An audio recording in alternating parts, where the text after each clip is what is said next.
Don't Run. Let me tell you the story about Walk Don't Run right to begin with. And a lot of you probably don't know this. We went in and recorded Walk Don't Run. Bob Vogel, a guy named Skip Moore, played the drums. He was one that sat into talent shows and all that. And he had played Walk Don't Run with us before. Now,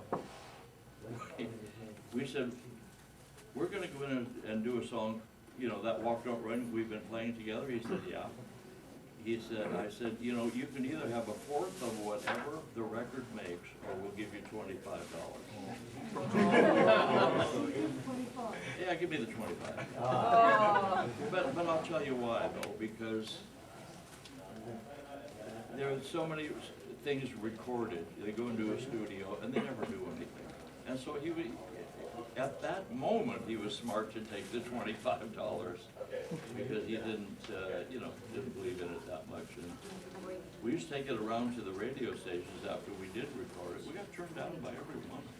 Everyone. I remember taking it into one radio station outside of Seattle. And it was, probably about 10 o'clock at night because we had been to other stations and been turned down. So we went to this guy, and those were the days where you could walk into a radio station and just walk right in. You know, you could meet the disc jockey or anything, anywhere. But now, of course, it's security and all that. But so we went in there and we see the disc jockey inside the studio or outside. He did, during the commercial. So we have this record. We would just wonder if you would play it. And so he put it on the turntable, and he listened to, I don't know, maybe 30 seconds of it. He says, as it turns out, he said, it's pretty run-of-the-mill. And it's anything but run-of-the-mill. So anyway, he said, I won't play it, but I'll ask the next disc jockey that comes on if he'll play it. And so he said, he's coming on right away. So what happened was he gave it to the next disc jockey. We're going home, we have the radio on, hoping they're going to play it. And they did. And I saw that guy, that same disc jockey that said, that's pretty run-of-the-mill. About a month later, when it got on to the biggest station in town, KJR, with,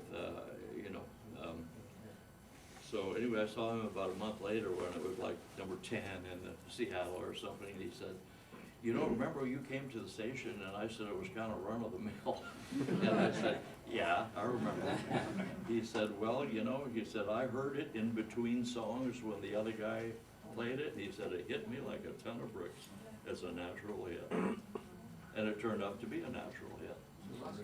Was that disc jockey that played it, the Pat O'Day? O'Day, yeah. That was Pat that played it. Yeah. Well, what happened was he used it as a news kicker. We were fortunate enough to meet him at a smaller station before he ever went to KJR, which is the bigger station, the biggest station. And I asked him if he could play it. He said, no, I'm not the program director. I cannot play it. But he said, I'll see what I can do. So they made it a news kicker. And what a news kicker is, they would play a song. They had the news 5 minutes before the hour. And they would play something. And mostly, if they could find an instrumental. And they wouldn't say who was doing it or what it was. And he started playing it as a news kicker. And the way they find out is how many people call in and say, who is that and what is it? Well, the switchboard lit up. And so they finally put it on the playlist and it went to #1. But anyway, then Bob Reisdorf, who had Dalton Records and had the Fleetwoods, he called and said, who is that?